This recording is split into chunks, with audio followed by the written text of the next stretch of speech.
Chairman Korangi town Muhammad Naeem Shaikh نے کہا ہے کہ کسی بھی قوم کی ترقی کا انحصار تعلیم پر ہوتا ہے اور اس سلسلے میں ہم نے کورنگی ٹاؤن کے اسکولوں کی عمارتوں کو بہتر بنانے کے ساتھ ساتھ معیاری تعلیم کی فراہمی کے لیے اقدامات بھی کر رہے ہیں۔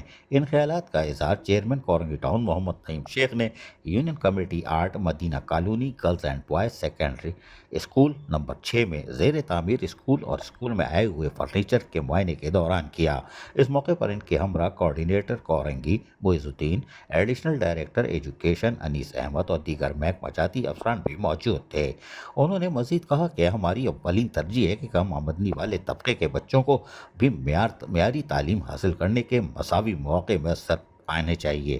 یہی وجہ ہے کہ ہم سرکاری اسکولوں کو انگلش میڈیم اسکول سے مزید بہتر تعلیم اور تربیت اور نصابی اور غیر نصابی سرگرمیوں کے مواقع فراہم کرنے جا رہے ہیں، وہ مستقبل میں باوقار اور تعلیم یافتہ قوم کا حصہ بن سکیں اور قوم اور ملک کا نام روشن کر سکیں۔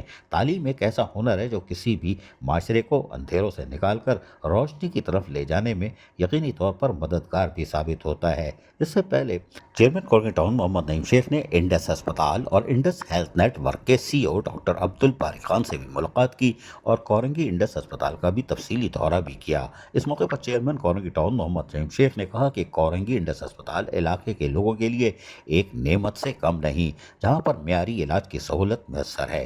چیئرمین کورنگی ٹاؤن محمد نعیم شیخ نے ہسپتال انتظامیہ کی کاوشوں کو زبردست خراج تحسین پیش کیا۔ اس موقع پر چیئرمین زکوٰۃ کمیٹی ضلع کورنگی عمران صدیقی، سماجی شخصیت Muhammad Rifat, municipal commissioner Korangi town Ghulam Farid, director admin Asif Ahmed, deputy director Rehmat Iqbal, vice chairman union committee 8 Umar Farooq, vice chairman UC 10 Adnan Mughal اور ٹاؤن کے کورنگی ٹاؤن کے افسران بھی موجود تھے۔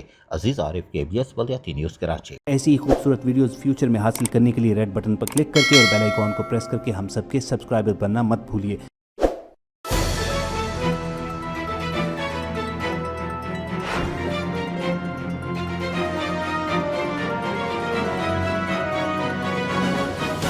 KBS بلدیاتی نیوز۔